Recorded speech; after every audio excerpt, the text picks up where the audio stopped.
Hopefully, unlike last week, we have this actually set up to be public versus, like I said last week when we decided that I was going to be private accidentally. Whoops. And yeah, so the way we have it set up now is going over some research that's been coming out lately in the interim while I wait for your actual questions. In the meantime, you know, when you have your questions, just put them down below and we already rock in the comment section. So let's see. Today we'll be talking about intermittent fasting and metabolic effects and consequences thereof. So let's pull it up. We have here, so we have this paper, and it is, hold on, let's shift that over a little bit so you guys can see that better. That did not do what I wanted it to do. There we go. So it's Patterson and Sears back in 2017, in August, and it's the metabolic effects of intermittent fasting.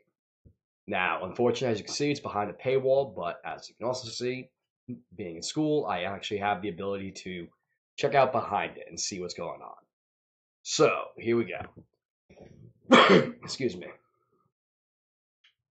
All right. So, annual review, we have our abstract, our objectives, what we have going on, what the point of this here review is. And the objective of this review is provide an overview of intermittent fasting regimens, summarize the evidence on the health benefits of intermittent fasting, and discuss the physiological mechanisms by which intermittent fasting might lead to improved health outcomes. A Medline search was performed. Basically, they went and searched through PubMed, and they looked through fasting, intermittent fasting, time-restricted feeding, and food timing. Mobilus and modified fasting regimens appear to motivate, or rather promote, weight loss and improve metabolic health. Several lines of evidence also support the hypothesis that the eating patterns that reduce or eliminate nighttime eating and prolong nightly fasting intervals may result in sustained improvements in human health. Intermittent fasting regimens are hypothesized to influence metabolic regulation via effects on circadian biology, the gut microbiome, modifiable lifestyle. Let's try this again. And modifiable lifestyle behaviors such as sleep. So basically, what they're saying there is that how the fasting affects you can have three main factors. Basically, how your body's reacting to the light and dark cycles, so sleep and wake cycles. Basically, how your gut bacteria, so your microbiome, your bacteria and yeast, and other lifestyle factors, so sleep, stress, etc. Now, if proven to be efficacious, these eating regimens offer promising non-pharmacological approaches to improving health at the population level with multiple public health benefits. So, there is no shortage of information available to the public regarding the various forms of intermittent fasting and purported health benefits of such practices. In fact, in October 2016, internet search using the terms diet, fasting, intermittent, alternate day had more than 210,000 hits. In contrast, there is a shortage of evidence-based support for intermittent fasting that can be used to generate recommendations for public health practice. Intermittent fasting, that is, periods of voluntary abstinence from food and drink, is an ancient practice followed in a variety of different formats by populations globally. The popular press includes numerous publications, blogs, news articles, and diet recommendations related to intermittent fasting and intermittent caloric restriction. For example, Mosley and Spencer published a best-selling book titled The Fast Diet, which touts the benefits of restricting energy intake severely for 2 days a week, but eating normally during the rest of the week. A major online retailer lists more than 1,500 items related to intermittent fasting, including diet books, recipe collections, apps, and food supplements. There is a high level of intermittent fasting and metabolic health in the scientific community. Of interest in that. High level of interest in that. Now, as well as among the lay public and media. The number of review articles on the general topic nearly matches the number of primary human and animal model research studies published during 2014-2016. Together, Striking evidence from animal studies and suggestive evidence from human studies strongly support the need for rigorous clinical investigation of using intermittent fasting regimens to improve health. So basically, we have the historical framework. We have years and years and years and years of intermittent fasting having been seen to be beneficial for the purpose of, or rather, just fasting in general, be beneficial in terms of um, improving health, or rather, well, that too, but we have years and years of historical use of it. There's probably a reason why people have been fasting for as part of the culture around the world. From there's been plenty of animal research. What they're saying is, and this review is helping to summarize, is that it's probably been beneficial to start looking into other ways of adding up. It's probably beneficial to look into other ways of incorporating fasting as a general protocol. So, all right. So, this review provides an overview of intermittent fasting regimens, summarizes the evidence for health benefits of intermittent fasting, and discusses physiological mechanisms by which intermittent fasting might lead to improved health outcomes. We focus on the human intervention studies, but also present compelling evidence from the rodent models and reviews. The bulk of scientific evidence for the health benefits of intermittent fasting primarily comes from studies of male rodent models. Human studies have been largely limited to observational studies of religious fasting, including such as during Ramadan, cross-sectional studies of eating patterns associated with health outcomes, and experimental studies with modest sample sizes. For the purposes of this review, the health outcomes of interest are changes in weight and metabolic parameters associated with type 2 diabetes, cardiovascular disease, and cancer. So again, put your questions and comments down below if you would like to, but for now, again, we're going through the study on the effects of intermittent fasting on metabolic parameters, basically how it affects your metabolism. But we have here table 1, which compares different types of historical or hypothesized regimens that could be used to impact health outcomes. So it's complete alternate day fasting. Basically, every other day you fast. So alternating fasting days, no energy containing foods or beverages consumed, with eating days, foods and beverages consumed ad libitum. There's modified fasting regimens, so it allows for the consumption of 20 to 25% of energy needs on scheduled fasting days. The basis for the popular 5-2 diet, which involves severe energy restriction for 2 non-consecutive days per week and ad libitum eating for the other 5. So basically, you take a restricted calorie window where you take a small portion there during the, say it's a Sunday and then Friday, or Sunday and Thursday, after which point the other 5 days you eat as much as you want. So ad libitum, you keep eating as much as you want. So that's the idea for the modified fasting regimen. From there, we have the time-restricted feeding, which is allows for ad libitum energy intake within the specific time frames, including regular extended fasting intervals. These studies have less than 3 meals per day, with indirect examinations of prolonged daily or nightly fasting period. And honestly, so I've been doing some type of intermittent fasting for almost 8 years now, 2011, so 7 years now, and that's basically the kind I've been following. So a 16-8, where it's a 8-hour feeding window, 16-hour fasting window. And the fact of the matter is, I'm not religious with it, even though we're about to get into religious fasting, as we see here. It's the next one, religious fasting, or Ramadan fasting after that. But the fact of the matter is, with time-restricted fasting feeding, it's a general guideline. I'm generally not eating until 12 to 2, and then after which point it's like 8 to 10 is when I close my fasting window. There were points, if I have a specific goal in mind, then yeah, I might actually be more dedicated on making sure that the window is followed there. But from there, there's religious fasting, so a variety of fasting regimens undertaken for religious or spiritual purposes. It's common in like Judaism, in Christianity, in Hinduism, Buddhism. Excuse me. From there, Ramadan fasting. A fast from sunrise to sunset during the holy month of Ramadan. The most common dietary practice is to consume one large meal after sunset and one lighter meal before dawn. Thus, the feast and fast periods of Ramadan are approximately 12 hours in length. And actually, later in the study, we're going to look at talking about how that actually can affect to circadian biology. And what's interesting is it's actually the exact opposite of what we want to do Probably, but again, research there needs to be more done in humans. But going back to it, so other religious fasts, members of the Church of Jesus Christ of Latter-day Saints routinely abstain from food and drink for extended periods. Some Seventh-day Adventists consume the last two of their daily meals in the afternoon, resulting in an extended nighttime fasting interval that may be biologically important. All right. So moving forward, how did they do this? Well, they presented a brief background of considerable literature on intermittent fasting in animal models, provide context for the translational research that was completed in humans. Uh, for human studies, though, they focused on findings from interventions that examined alternate day fasting, modified fasting, and time restricted fasting. So they basically cut out most of the religious based ones, so more of the medically inclined ones.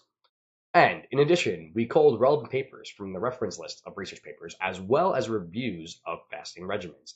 On top of that, they performed a Medline search using the specific terms of intermittent fasting, time-restricted feeding, and food timing. All right.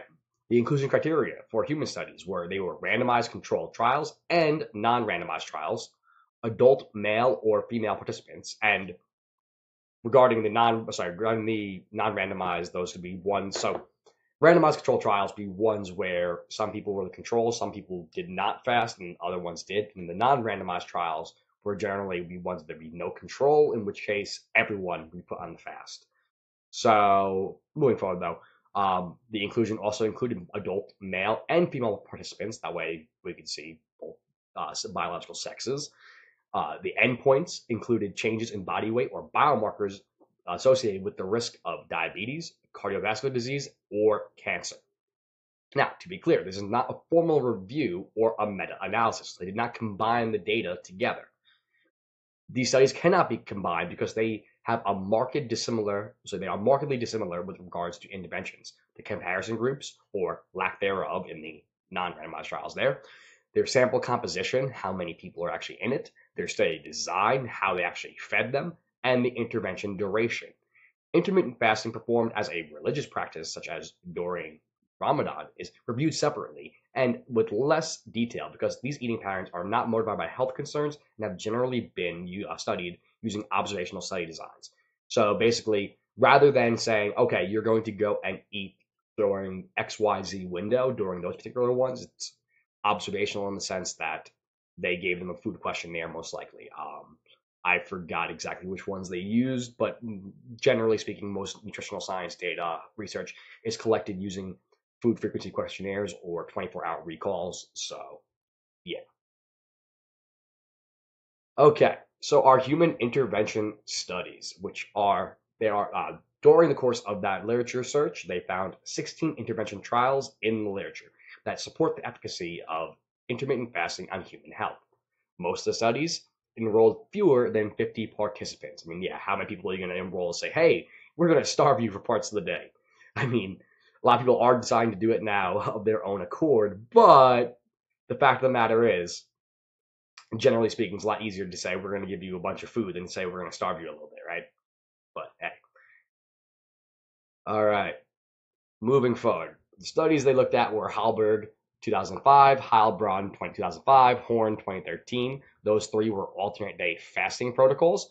There was the modified fasting regimens from Williams 1998, Johnson 07, Varade 09, and Harvick 2011, as well as Bhutani 2013, Eshginia 2013. Hey, Maddie, what's up? It's funny, I just texted you there. What are we going over? Right now, we are going over the metabolic effects of intermittent fasting.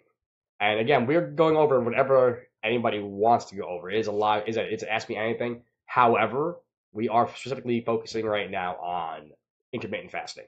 And I pulled up on my phone, saw a bunch of other people join before. Carrie, Casey, Mitchell, Sandro. How you guys doing? I don't know if anybody made it in, left, whatever. Nobody commented on that though. So either way, how you guys doing? So yeah. All right. Moving forward. There was also Hadi 2016.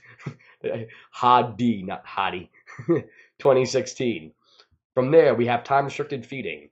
That's the third type that they looked at in terms of medically indoor health-based fasting protocols. There's Carlson 2007, Stone 2007, uh, Lechemont 2013, Chowdhury 2016, Chowdhury 2016. So two of them there. And yeah, so we're going to go through this now. Unfortunately, like I said before in the beginning, this one is in fact behind a paywall. So if you did want to read this one yourself, you're going to have to reach out to me. I'll have to send it over to you, get it to you. But for now, focusing on this, alternate day fasting. That's the first one we're looking at. Alternate day fasting involves alternating fasting days. It's right in the title. During which there are no calories consumed, and on feeding days, during which foods and beverages are consumed ad libitum. So basically, eat whatever the hell you want, as much as you want. In 2007, Varady and Hellerstein reviewed alternate day fasting studies in rodents and concluded that this fasting regimen was as effective as simple caloric restriction in reducing obesity associated with body weight and fasting insulin and glucose concentrations. Alternate day fasting in rodent models of obesity has also been shown to release total plasma cholesterol and triglyceride concentrations, to reduce liver steatosis, and which is basically fat being built on there, and inflammatory gene expression, and have beneficial effects on cancer risk factors. Can't speak tonight, sorry. And have beneficial effects on cancer risk factors such as cell proliferation. Okay. Dealing with sick baby who won't eat solids, but I told you I wouldn't miss this week. You did tell me that. I appreciate it. All right. So, 4 intervention studies have explored the metabolic effects of alternate day fasting. Sample sizes were modest and ranged from 8 to 30 normal weight adults and 10 overweight or obese adults. No information was provided about the physical activity levels of these participants. 2 of 3 studies reported significant weight loss, although we question the clinical relevance of weight loss in a one-day study. In the 22-day study of alternate day fasting, participants experienced a mean 2.5% weight loss. These 3 of the studies found a significant decrease in at least one glucoregulatory marker. In contrast, the study that included overweight and obese participants did not, and in fact, it reported a detrimental effect of one-day total fasting on postprandial glucose and insulin the following day. The same study and another examined lipid levels with mixed results. Now, to be fair, with respect to the lipid levels and the glucose levels, basically the ability to regulate your blood glucose and regulate your cholesterol levels, other lipid levels, so HDL, LDL, and triglycerides. So in one day, they might not have had enough time to adapt to it. And particularly if you're overweight, obese, you probably have some kind of minimal, if not higher amounts of insulin and blood sugar regulation issues. So after one day, it's not likely that your body is adapted to burning predominantly fat, because during a fasting protocol, eventually you're going to be switching over to burning ketones predominantly. So yeah, they may not have been able to completely regulate. They still probably had some blood sugar regulation issues, which would explain their potential even detrimental effect on the postprandial glucose. Basically, they had that period where they didn't eat, and they're like, So after one day, their body just didn't have time to adapt. That's not that odd. But the one-day fasting study observed improved postprandial postprandial triglycerides the following day. One study observed improvements in high-density lipoprotein cholesterol and fasting triglycerides, but increased low-density lipoprotein cholesterol at the study endpoint. 1 of 2 studies assessing inflammation found significant improvement in inflammatory biomarkers. Now, one caveat of this research is that 3 of these 4 studies enrolled normal weight adults who were unlikely to show substantial improvements in metabolic risk factors. Although not a focus of this review, hunger and mental status, as well as post-fast energy intake, are important outcomes to consider with extended fasting during waking hours. Appleton and Baker recently reported that in men, a 2-day fast resulted in distraction, but not hunger, and was associated with lower mood and perceived work performance with 2 days prior to and following the fasting period. Antonia et al. Observed that a 1-day fast resulted in a 30% reduction in energy intake 3 days post-fast.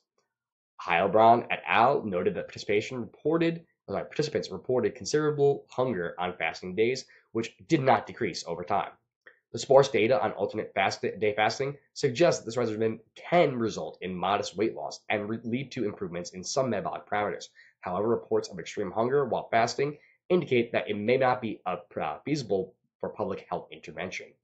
So basically, what they're saying is that if you're trying to do an alternate day fast, it might not be a great idea in the sense that if you can't deal with the hunger the hunger pangs, then you're probably not going to be, you're probably going to stay with it. And if you don't stay with it, then what benefits going to have?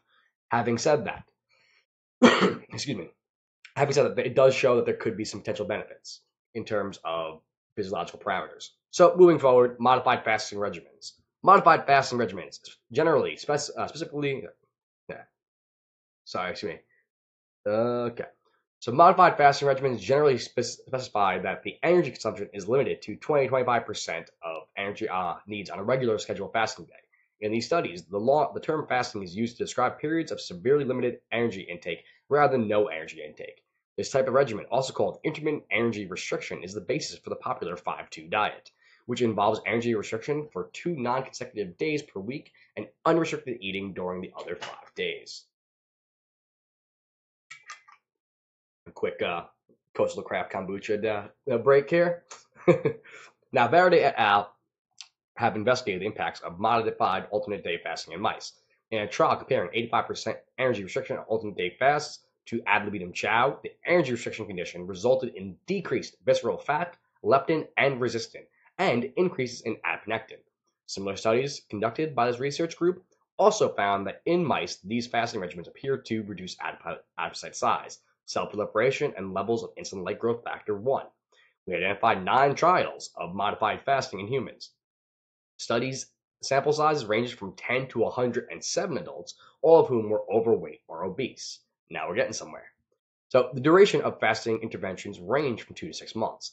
Of the 9 studies, only one, instituted weekly exercise goals. Overall, 7 of 9 studies reported statistically significant weight loss, or 78% of which did, which ranged from 3.2% in comparison to the control group. During a 12-week period, that much during a 12-week period, all the way up to 8% in a one-arm trial during a 8-week period. So basically, in the 1 over 12 weeks, there was 3.2% compared to how much the control group lost. And then in a single arm, basically one in which there was no control group, it was just everybody was put in the fasting protocol, there was an 8% weight loss over an 8-week period. So over 2 months. Now, 3 of the 6 studies found significant decreases in fasting insulin, and 1 found reductions in fasting glucose. 3 of the 8 studies found significant improvements in circulating LDL cholesterols or triglycerides. 3 of the 6 studies found significant improvements in inflammatory biomarkers such as C-reactive protein or CRP, tumor necrosis factor alpha or TNF alpha, adiponectin, leptin, and brain-derived neurotrophic factor or BDNF. Although Hadi et al. Observed significant increases in the area under the curve of acutely measured postprandial ghrelin response to a meal tolerance test at the end of the study, they compared with baseline. Participants' subjective hunger during this meal test was unchanged after the intervention.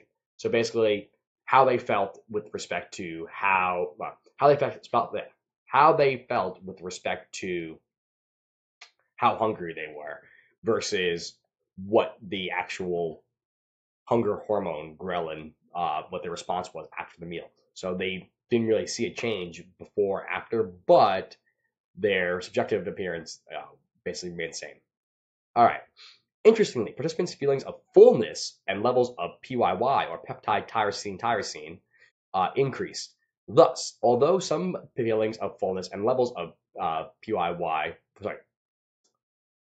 some levels in gut peptide levels associated with hunger, i.e. increased ghrelin, occur with this modified fasting regimen, levels associated with, crap, I lost my spot again. Sorry about that.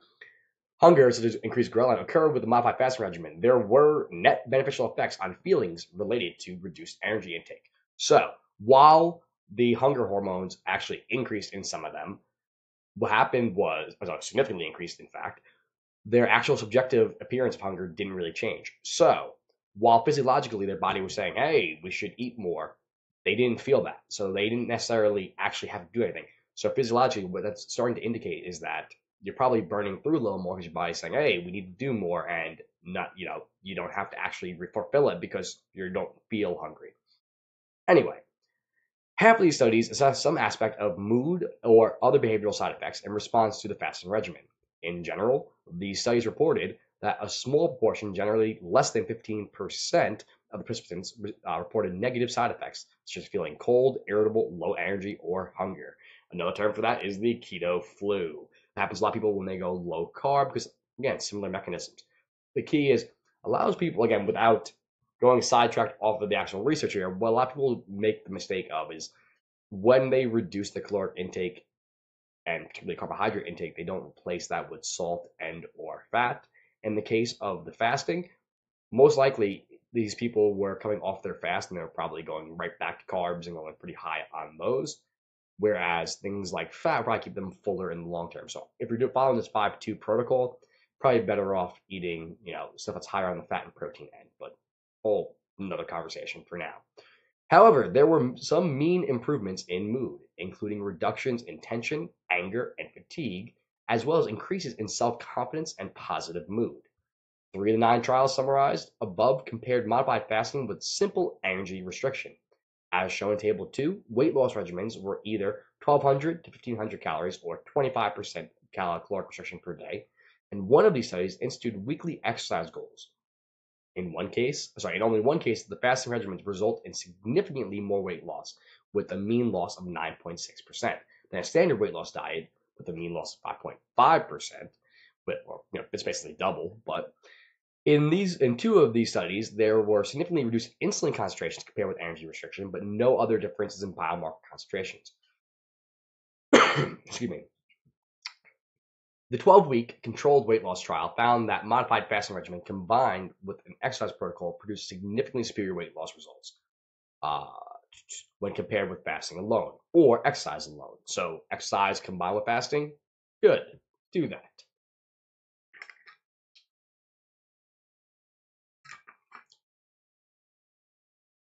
Now, reviews and meta-analysis have compared the efficacy of fasting regimens with continuous energy restriction. The authors of these publications unanimously report that, given the current state of the evidence, the overall metabolic benefits of fasting regimens are not superior to those of continuous energy restriction. Furthermore, they state that the studies of fasting regimen interventions that are properly powered and controlled and of sufficient duration are lacking and needed. Results from the limited number of intervention trials or of modified fasting regimens suggest that these eating patterns result in weight loss, with modest and mixed effects on glucoregulatory markers, lipids, and inflammatory markers. So, what they're basically saying there is, in the case of those modified energy fasting regimens, so the 5-2s, the studies show so far there's not enough of them. They're not properly powered and controlled, meaning there's not necessarily enough people in them to make proper assessments. From there, of sufficient duration, obviously, they're not long enough. They don't go for enough time. So the problem is at this point for that particular one, for the modified energy one, gonna need a little bit more research before you start making any more concrete conclusions. But moving past that, we have the time-restricted feeding, and that's the type that I've basically played around with the most. Hey, Joe, Chris, what's up? All right. So, time-restricted feeding. 2 recent publications have reviewed time-restricted feeding in rodent models. We identified 13 studies that had daily fasting intervals ranging from 12 to 21 hours in numerous rodent models, with variability in coordination with light and dark phases and composition of chow. Despite the heterogeneity of published rodent studies, overall time-restricted feeding was associated with reductions in body weight, total cholesterol, triglycerides, glucose, insulin, interleukin-6, and tumor necrosis factor, as well as improvements in insulin sensitivity. Interestingly, positive health outcomes occurred despite the variable effects of intermittent fasting on weight loss. Nearly all of the rodent fasting regimens, including time-restricted feeding, have been conducted in male mice. We have published a study that recapitulates the overall metabolic benefit of time-restricted feeding as an intervention strategy in the obese postmenopausal female mouse model.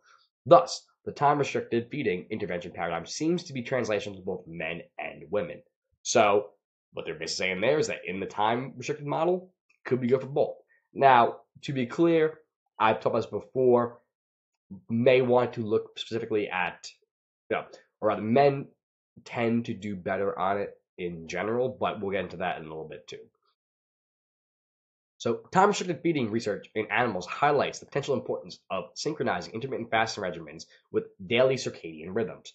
Rodents fed ad libitum high-fat diet chow eat through the night and day, disrupting their normal nocturnal feeding cycle. These ad libitum high-fat diet-fed mice become obese and metabolically dysfunctional and can develop type 2 diabetes. It is unknown whether the high-fat diet-induced metabolic dysfunction resulted from high-fat diet content, increased net caloric intake, disruption of circadian rhythm, or a combination of these. Interestingly, mice whose high-fat diet feeding was restricted to 8 hours during the normal nocturnal eating time consumed equivalent energy, but were protected from obesity, hyperinsulinemia, hepatic steatosis, and inflammation compared with the ad libitum high-fat diet-fed mice. So, basically, in the case of people who are obese, in the case of the mice that were fed the high-fat diet, and then the ones who were restricted to, so the ones who were allowed to eat as much as they wanted at all times versus the ones who were restricted to an 8-hour window, there were a lot of outcome measures that improved significantly. So they had a lot of net benefit. But it's also effective as an intervention for diet-induced obesity and associated metabolic dysfunction. Now, they only identified 4 trials in humans that investigated the impacts of time-restricted feeding interventions with that prolong the duration of nighttime fasting. Basically, so obviously most people aren't eating when they're sleeping. So what they're talking about here is actually prolonging that period. So rather than saying if you normally eat dinner at 6 and you have breakfast at 7, that's a 13-hour window. You're extending that out because most of them, like I say, are like 16/8.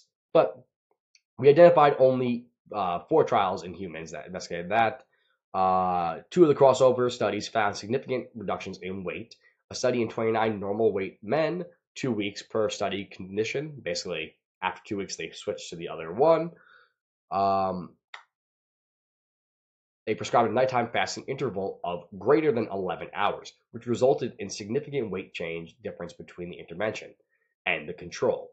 There was a loss of 0.4 during the fasting protocol and a gain of plus 0.6 during the normal protocol, the control protocol, and that is in terms of kilograms, so it's about a pound, give or take. So about a pound loss and that pound gained. Equivalent to 2.1% weight loss. No biomarkers were assessed. In another crossover study reported a 4.1% weight loss effect of consuming a single meal in the afternoon each day for 8 weeks without caloric restriction compared with an isocaloric diet as 3 meals per day. So basically, in this particular case, they took one large meal without going to that particular study. Let's say it was 2,000 calories, and that, or 1,500. That's what the common ones is a minor reduction, and then the control group, they went and consumed that over 3 meals. So they had 3 500-calorie meals. And the 1 meal per day condition was associated with reductions in fasting glucose and improvements in LDL and HDL cholesterol. Although self-reported hunger was higher in the morning for those consuming 1 meal per day, the fasting regimen was considered acceptable because there was no mean changes in measurement of tension, depression, anger, vigor, fatigue, or confusion. So their mood, rather, no major problem. Behavior will be anger and stuff too. So their behavioral mood marker, signs. No, not the word I'm looking for. I'm blanking out right here. Their scores. Yeah. Their behavioral mood scores were significantly greater. They were better than the ones who just didn't have enough energy. They were consuming over 3 meals. So they had the caloric restriction versus having it as the fasting, the one solid meal. Anyway, long-term metabolic effects or benefits associated with eating or not eating breakfast, that is, extending the nighttime fast until the lunch meal, are of great research and public interest. Because that's the biggest thing that everybody talks about. Make sure you eat breakfast. You need to eat breakfast. And the thing is, do you? And that's where things get interesting. So Focusing specifically on the omission of breakfast, equivalent to a greater than 13-hour nighttime fast, Chowdhury and colleagues have conducted a one-day crossover trial and a 6-week intervention trial in obese individuals. The acute morning and post-lunch effects of omitting breakfast were assessed in the one-day study, and on the day that they did not eat breakfast, participants were hungry at lunchtime and had higher plasma levels of acetylated ghrelin compared with their levels on the breakfast day. Their post-lunch, postprandial glucose and insulin levels were higher in the breakfast day. So basically, their levels of blood sugar and levels of insulin after eating lunch were higher on the breakfast-free day. So those that, but they did not eat more calories at lunch. So even though they skipped the breakfast on the day when they did, or on the day when they skipped breakfast, their blood sugar and their insulin jumped more, but they didn't eat any more. They didn't eat more calories. So what that means is even though they ate the breakfast late, or they skipped breakfast and they had lunch, they broke their fast late. What ended up happening is it didn't actually change their biomarkers. It didn't get them hungrier. It did change the biomarkers. It kind of makes sense though, because again, it was up until that point they didn't have the sugar, so they actually dropped lower, and then they got a bigger response once it actually happened. All right. They had lower postprandial PYY, leptin, and acetylated ghrelin levels without a change in appetite later in the afternoon compared with the breakfast day. So their PYY, which is the peptide tyrosine, which is a fullness hormone, the leptin, which is another one that has to deal with regulating the appetite, and the ghrelin, which is the hunger hormone, they were lower later on in the day. So satiety or fullness and appetite regulating hormones and peptides were affected by prolonged morning fasting. But these alterations did not significantly affect caloric intake. Interestingly, in their 6-week control trial, they observed no benefit with respect to weight change, glycemic control, lipids, or inflammatory markers for the group omitting breakfast compared with the control group.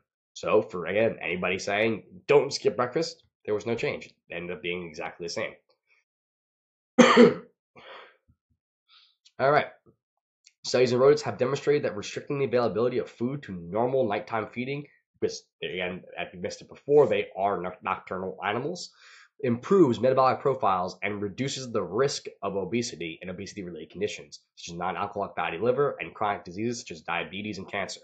Results from small clinical trials of time-restricted feeding have been mixed. However, the potential importance of aligning food intake with daytime hours for metabolic health in humans is supported by the epidemiological evidence described in the next section. So this is what gets into the human observational trials, which you guys know how much I love so much. And Randy, Frank, Christine, what's up? All right. So religious fasting. Fasting is an important practice in many religions, both for spiritual and physical benefits. Published research on religious practice-based fasting regimens is almost entirely observational. Therefore, we provide only an overview of these regimens, and that makes complete sense. You're not going to go up to a synagogue or a mosque or a church and say, hey, we're going to study you, but you have to change the way that you follow your religion to the way that we say you should. It's probably not going to go over too well. You're not going to get too many actual participants in that study. So unfortunately, it's one of those cases where observational is the way it's going to go. Having said that, Ramadan fasting is an important component of Islamic practice for healthy adult Muslims to fast from sunrise to sunset during the holy month of Ramadan. In addition, fluid intake, cigarette smoking, and medications are forbidden.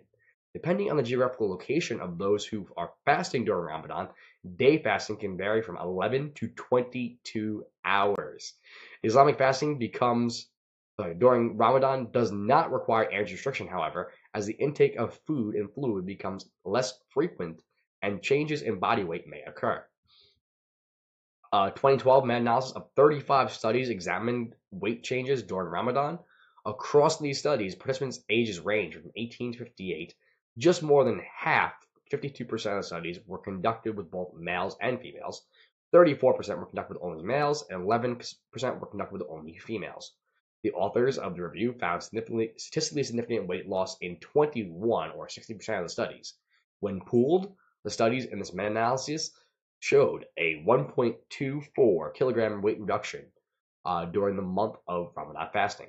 Across 16 follow-up studies, the mean weight regained during the 2 weeks following Ramadan was 0.72. So there was still a net loss of about half a kilogram, or about a pound. So a 2013 meta-analysis of 30 cohort studies that included healthy young men and women examined whether Ramadan fasting altered biomarkers in addition to weight. The primary finding of the meta-analysis was that after Ramadan fasting, LDL and fasting blood glucose levels were decreased in both sexes, and also in the entire group compared with levels prior to Ramadan. So their fasting actually improved their blood glucose levels there. All right. In males, there was a significant decrease in weight, total cholesterol, and triglycerides. Oh, sorry about that. Where was I? Some studies have reported that Ramadan. What the heck just happened there? No. Aha. Some studies have reported that Ramadan fasts are associated with significantly lower concentrations of inflammatory markers, such as C-reactive protein, interleukin 6, and tumor necrosis factor alpha. Recent studies have shown that Ramadan fasting practices by patients with type 2 diabetes for 15 to 21 days leads to statistically and clinically significant reduction in hemoglobin A1C levels of approximately 0.5 points, suggesting that glycemic control is significantly improved substantially during Ramadan fasting in this population. Basically, so statistically meaning the research shows it, and clinically means that their health actually improved in real life, not just, theoretically based on this particular paper, it makes sense. No, they actually saw real net benefit. Now, Ramadan is the most common form of time-restricted feeding and results in transitory weight loss with mixed evidence for improvements in metabolic markers. However, this feeding pattern is in biological opposition to the human circadian rhythm. And we're going to get back to that in a little bit, but why it may actually be more important to follow the eating pattern of the daylight versus the night and why that could be important, particularly in the intermittent fasting window. So timing your window along with circadian rhythm. But therefore, it is unlikely to be pursued as a desirable weight loss intervention, talking specifically about Ramadan fasting. But other religious fasts, basically they did another one on the Seventh-day Adventist. We'll skip through that for now, just to kind of speed this along. There's other epidemiological studies. There's a large and robust literature indicating that shift work is associated with nighttime eating and increased risks of obesity, diabetes, cancer, and cardiovascular disease. Similar data from these trials and prospective cohort studies support the hypothesis that consuming the majority of day's energy earlier in the day, thus prolonging the time during which little or no food intake occurs in the evening or during nighttime, is associated with lower weight and improved health. So in those who deal with shift work, maybe better off getting one huge meal, early on in the day at the end of your shift, and then moving forward from there. But it's associated with lower weight and improved health.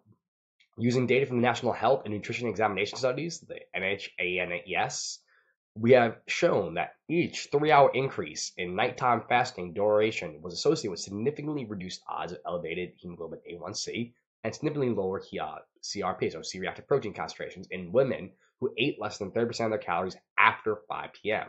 We recently published an analysis of the nightly fasting interval in 2,337 breast cancer survivors in Women's Healthy Eating and Living, also known as WELL. Our prospective data analysis indicated that cancer survivors who fasted less than 13 hours per night during 7 years of follow-up had an increased risk of reoccurrence. So if you fasted less than 13 hours, so that means if you ate at, let's say, 11 o'clock at night, and then you ate again at 8 in the morning, that means you had a 9-hour window, that is less than 13. So even if you ate at 9 o'clock and then you ate at 8 o'clock or even 9 o'clock, that's less than 13 hours. So yeah. So if you eat late at night and then eat again pretty early, not necessarily great. But this analysis also found that a short nightly fast was associated with significantly higher HbA1c and shorter sleep duration. Although results from observational studies are limited, these data generally support the hypothesis that consuming energy early in the day and prolonging the nightly fasting interval may reduce the risk of several common chronic diseases. Now, health promoting mechanisms associated with fasting. This figure helps to illustrate the relationship between many hypothesized factors linking intermittent fasting to health outcomes. Basically put, if we look at this here graph, we have intermittent fasting along with the circadian clock, basically what time of the day you are eating.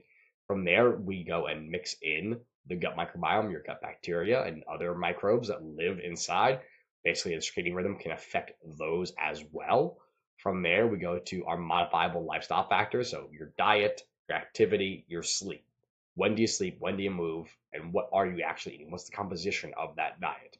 That can also be affected by the circadian rhythm, by the clock. From there, those all lead to metabolic regulation, whether you are inflamed, whether you have regulation issues of insulin, your cholesterol levels, and triglycerides, and your satiety hormone. So DYY, the ghrelin, leptin. So basically, how full or hungry are you? All of which encompassed together can lead to obesity, type 2 diabetes, cardiovascular disease, and or cancer. Yeah, so circadian biology. Organisms have evolved to restrict their activity to the night or day by developing an endogenous circadian clock to ensure that physiological processes are performed at optimal times. The time of day plays a major part in integrating metabolism and energetics, as well as physiological indices such as hormonal secretion patterns, physical coordination, and sleep. In mammals, the master biological clock is the suprachiasmatic nucleus, of the hypothalamus. Say that 3 times fast. And is entrained to light and dark stimuli. Similar clock oscillators have been found in peripheral tissues, such as the liver, with feeding as the dominant timing cue, i.e., the Zeitgeber.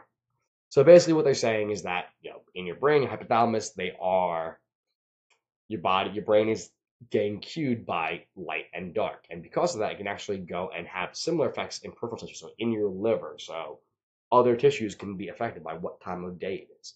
Now, circadian rhythms occur across a 12-hour light-dark clock cycle and include changes in biology and behavior. Desynchronization of the suprachiasmatic nucleus master clock in the brain and in peripheral circadian clocks in the liver, fat, and skeletal muscle cells may increase the risk of chronic disease. So, eat outside the wrong times can potentially throw off your regulation in your other tissues. Thus, consuming energy outside the normal feeding phase, i.e. late night eating in humans, may reset some peripheral clocks and disrupt energy balance. The evidence that nutrient signals and meal timing are circadian synchronizers is based largely on animal research. However, there is large and robust literature in humans indicating that shift work disrupts circadian rhythm and, as mentioned above, is associated with increased risks of cardiometabolic disease and cancer. So, the thing is with shift work, there's a lot of other factors that could potentially play a role there. The fact of the matter is shift work is generally a very stressful situation. You are working those long hours. They're generally in jobs that are not particularly fun. Nurses, police, fire, all those things. There's a lot of externalities of stress related to those particular jobs. So it's not necessarily the strongest to say that it's only the circadian rhythm, but let's be clear, the circadian rhythm is a major factor. Now, circadian rhythms have an impact on metabolism across the day in humans. These effects are malleable by behavioral intervention. Insulin sensitivity decreases throughout the day and into the night. This is in part due to circadian rhythm of insulin secretion and the insulin impeding action of growth hormone. Pulsatile concentrations of which increase at night, increase postprandial insulin and glucose responses to meals increase across the day and into the night. So you're going to respond more to sugar and have a higher insulin response later in the night. Thus, meals that are consumed at night are associated with greater postprandial glucose and insulin exposure than content-matched meals consumed during the day, leading to increased HbA1c levels and type 2 diabetes over time. Short-term intervention trials studied designed to perturb circadian rhythms in human participants have metabolic consequences. For example, inducing circadian misalignment in humans by extending the day from 24 hours to 28 hours, oscillation circadian clock gene expression cycle causes insulin resistance after only 3 cycles. Basically, What they did is they put people into rooms, made the light pattern go a little bit longer, made the dark pattern go a little longer, so it was a 28-hour day. They weren't exposed to actual clocks, and in the course of that, bad things happened. It threw off their insulin, increased insulin resistance. Now, fasting regimens that exclude or dramatically reduce energy intake in the evening and exclude energy intake during the nighttime completely synchronize food ingestion with times of optimal postprandial hormonal response. As circadian rhythm synchronizers, it's hypothesized that fasting and time-restricted feeding regimens that actively impose a diurnal rhythm, so day-night rhythm, of food intake aligned with the 24-hour light-dark cycle lead to improved oscillations of circadian clock gene expression, the reprogramming of molecular mechanisms of energy metabolism, and improved body weight regulation. Interested readers are encouraged to read more about the molecular outcomes in detailed review on the mechanism underlying circadian biology. Taken together, these data strongly suggest that the timing of food intake is an important determinant of human health and disease risk. Basically, what time you eat your food can change how you live. So sleeping first fasting, the liver, gluconeogenesis, glycogenolysis, mitochondrial biogenesis, glucagon secretion, fat, so lipid catabolism, leptin secretion, muscle oxidative metabolism, as well as over here. What the heck? At the top, we have our wake and feeding cycle. Basically, around 6 a.m., we see a rise in blood pressure. Melatonin secretion stops around 7 or 8, I guess. From there, we get our highest testosterone secretion of the morning, which many guys could probably attest to. The highest risk of myocardial infarction occurs around 10 a.m. From there, best coordination is generally around 3. Greatest cardiovascular and muscular strength is around 4. So at that point, it was probably the best time to be working out if possible, although personally I prefer the mornings generally, but whatever. Your highest blood pressure is around the opposite end of that, which is 18, which was 6 o'clock p.m. Duh, this is opposite, straight line.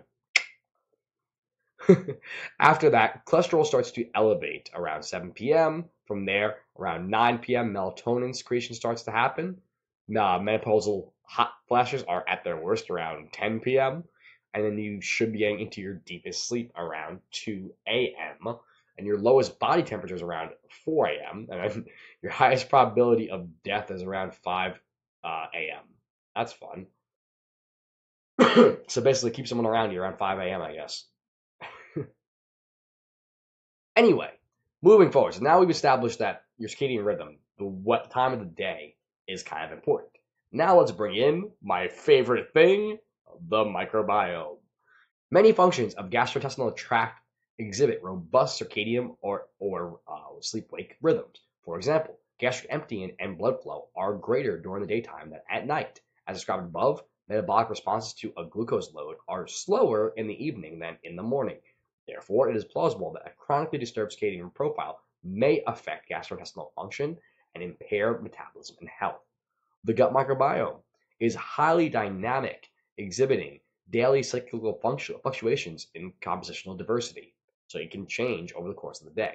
Intermittent fasting may directly influence the gut microbiota, which is the complex, diverse, and vast microbial community that resides in the intestinal tract.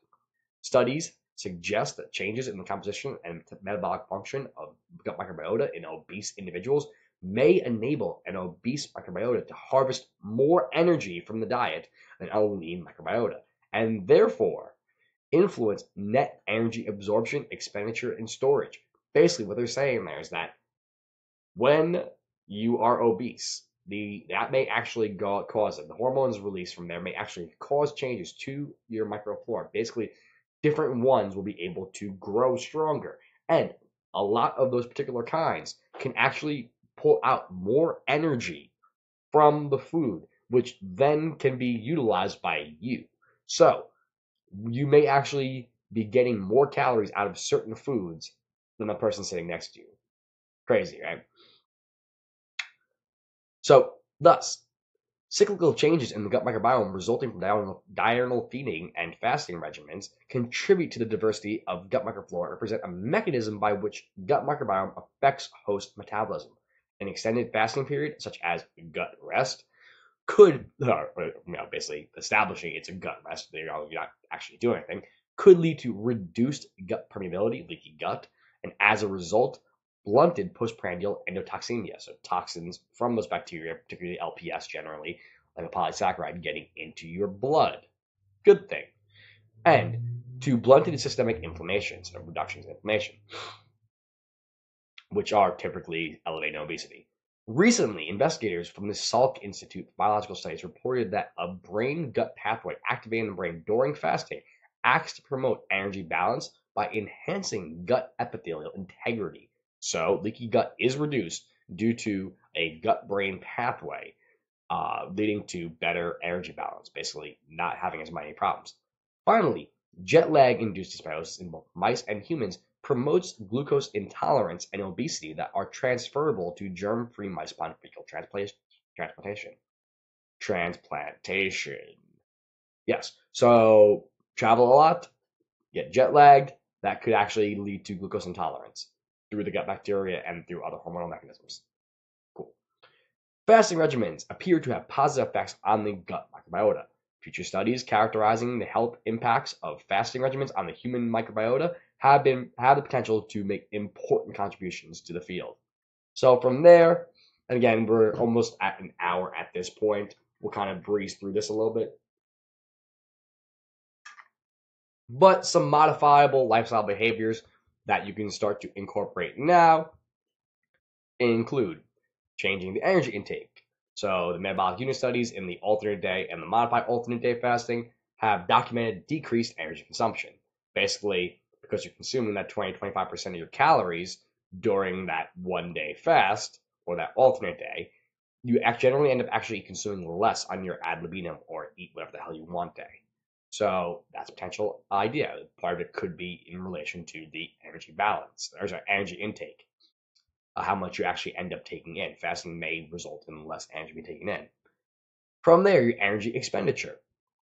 Based on the animal studies showing that the circadian clock regulates locomotion, then basically, if you are thrown off, if your circadian rhythm is not properly aligned, you may actually be lazier and not end up burning more energy. So, human data in humans are sparse, unfortunately, about whether intermittent fastings impact energy expenditure among free living individuals.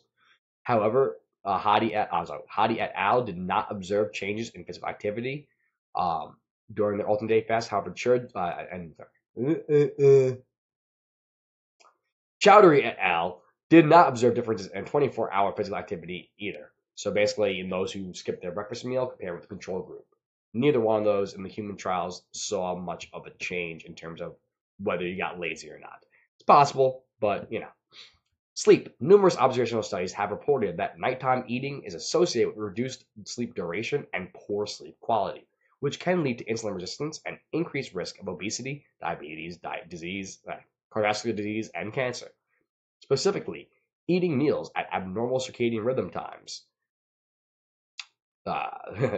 such as late at night, is hypothesized to lead to circadian desynchronization and subsequent disruption of normal sleep patterns. So eating late at night could actually screw with your sleep, is what they're saying there. Moving forward from there, Chowdhury did find, though, no effect of regular skipping breakfast, i.e. prolonging the nighttime fast on waking, sleep time, or sleep duration compared with controls. To our knowledge, no other studies have examined directly the association between intermittent fasting and sleep in free living adults. Potential effects of prolonged nighttime fasting on energy intake, sleep, physical activity, and circadian activity may act in concert to reduce the risk of cardiometabolic disease and cancer. So basically, a lot of the literature is not strong on it yet. There's not a lot of research on it yet. However, those that have been done seem to indicate that you're probably going to eat less, you're probably going to burn more, and you're probably going to sleep better if you do it through fasting. But let's move forward to the conclusions. Even a single fasting interval in humans, and guys, if you want to throw some questions in, make sure you put them on down. I'm going through this right here just because questions have been a little sparse today, but let's keep it rolling. Anyway, conclusions. Even a single fasting interval, Even a single fasting interval in humans, such as overnight, can reduce the basal concentrations of many metabolic biomarkers associated with chronic disease, such as insulin and glucose. For example, patients are required to fast for 8 to 12 hours before blood draws to achieve steady state fasting levels for many metabolic substrates and hormones. An important clinical and scientific question is whether adopting a regular intermittent fasting regimen is a feasible and sustainable population-based strategy for promoting metabolic health. Further properly powered controlled clinical research is needed to test whether intermittent fasting regimens can complement or replace energy restriction, and if so, whether they can facilitate long-term metabolic improvements and body weight management.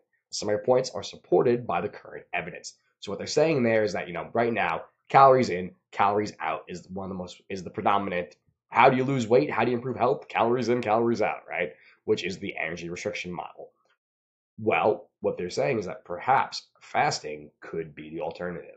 So that's something that could make it slightly better and still see the same results, if not better results. But unfortunately, at this current juncture, there hasn't been as much literature evidence on it. Additionally, intermittent fasting regimens attempt to translate the positive effects of fasting regimens in rodents and other mammals into practical eating patterns for reducing the risk of chronic disease in humans. In the future issues section, we suggest the issues that should be addressed in research investigating intermittent fasting. So basically, let's close it up here with the summary points and their future insights or future issues. Basically, animals that are nocturnal support that that basically eating outside of your normal diurnal rhythm. Basically, if rats are nocturnal, then when they're given the food availability and they eat during the day, it throws off their health markers, both obesity related conditions, non-alcoholic fatty liver, and other chronic diseases, cancer, diabetes. Now, while there hasn't been as much data indicating as such in humans, there is limited regarding the positive impacts of time restricted feeding. So basically, while the literature isn't great on humans yet, what we do have so far does seem to indicate that you do want to eat during the day and not late at night. And from the animal research, it makes sense. Now, overall evidence suggests that intermittent fasting regimens are not harmful physically or mentally, i.e., in terms of mood in healthy, normal weight, overweight, or obese adults. Basically, that on a larger scale in the people that were studied did not mess with them physically or mentally. So mood either improved or was no real net change. And generally speaking, there was no physical harm done to the people that were in these studies. Awesome. It appears that almost any intermittent fasting regimen can result in some weight loss. Among the 16 intervention trials, including in this review, 11 reported statistically significant weight loss.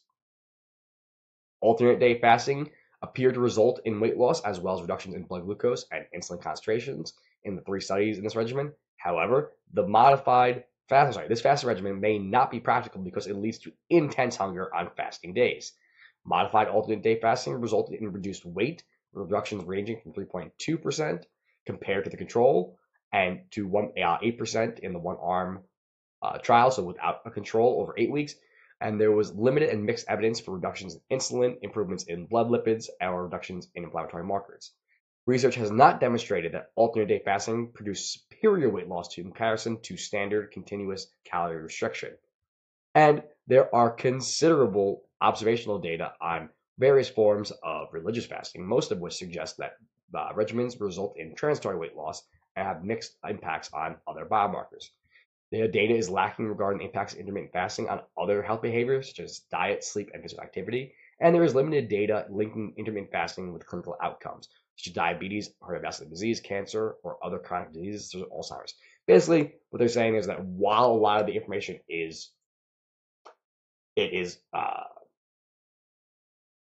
hell is the word I'm looking for? Encouraging. While the research so far is encouraging and the mechanistic data does make sense from the animal models, we do have more we need to look into. But future issues moving forward. Here we go. Let's close it out. Last of the last. Modified fasting regimens appear to promote weight loss and may improve metabolic health. However, there's insufficient data to determine the optimal fasting regimen, including the length of the fasting interval, the number of fasting days per week, the degree of energy restriction needed on fasting days, and recommendations for dietary behavior on non-fasting days. What do I say to that? Again, I've been doing intermittent fasting, particularly the time restricted feeding, for roughly 7 years. And honestly, I think that following your day night pattern, personally, I do the 12 to about 8, or sometimes 2 to 10. So it's anywhere between 12 to 2 is my first meal, and then 8 to 10. Following this research here, going through this whole paper, this more recent literature, I may want to close it down, make it like 8 o'clock is the latest meal. I may want to be more strict on 12 o'clock first and 8 o'clock is the last, no later than 8. It's a possibility, something to look into. But several lines of evidence support the hypothesis that eating patterns that reduce or eliminate nighttime eating and prolong nightly fasting intervals may result in sustained improvements in human health. Although this hypothesis has not been tested in humans, support from animal research is striking, and data from human time-restricted feeding studies are suggestive. Prolonged nightly feeding, i.e., restricting food intake primarily to daylight hours, may be a simple, feasible, and potentially effective disease prevention strategy at the population level. So basically, stop eating earlier, which is a common thing that people are told, and maybe eat your breakfast a little bit later. So have your breakfast around 10, 11, and then don't eat after 7, 8. 6, 7, 8, whatever. Now, large-scale randomized trials of intermittent fasting regimens in free-living adults are needed and should last for a year to properly assess whether behavioral and metabolic changes are sustainable and whether they have long-term effects on biomarkers of aging and longevity. Future studies should incorporate objective measures of energy intake, sleep, and energy expenditure, assess numerous markers of disease risk, and enroll diverse populations who disproportionately suffer from obesity and related health maladies. And finally, recommendations for weight loss frequently include advice to eat regular meals to avoid hunger. Some guidelines also advise the consumption of snacks throughout the day. However, current evidence suggests that periods of fasting do not necessarily lead to overeating. So that's something I always talk to people about. It. You're not going to starve. What do I have for a snack? You don't need a snack. You'll be okay.